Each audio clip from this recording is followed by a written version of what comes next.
The Clinton campaign believed until 9 o'clock that they had a lock on this, that they were going to win. The fault of that actually lies with the media.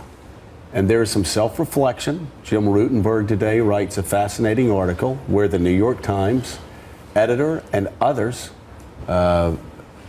basically come to terms with the fact that they stopped being journalists over the past month and began being cheerleaders and began being people who had a conclusion that they reached and then searched for facts to show that Hillary Clinton was a 92, 93, 99.999% chance winner of winning this campaign.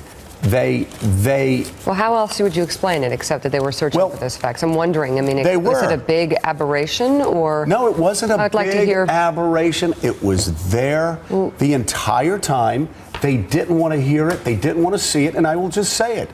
When people like Mark, us, Nate Silver, even, and I want you guys to think about this, at the Times and the Washington Post, people I know and love, I want you to think about this, that when anybody even made the suggestion that Donald Trump could be elected president of the United States, it was their journalistic standards that were questioned. When Mark Halperin suggested that there was a pathway forward for Donald Trump as president of the United States, I won't name names because so many of them are my friends, and there's no need to name names now. The time for recrimination is over.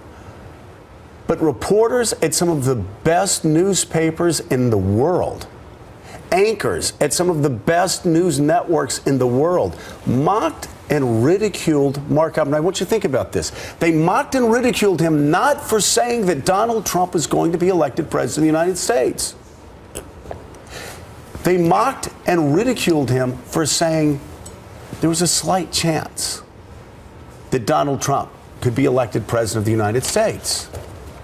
Now, if your job, you thought, and Jim Rutenberg did say back in August, the New York Times job and journalist's job now was to defeat Donald Trump. The editor of the New York Times confirmed that. If you really think that's your job, think about this. Think about what you did. You were trying to help Hillary Clinton defeat Donald Trump because you thought Donald Trump would be such a malignant cancer on our constitutional republic. But you did two things.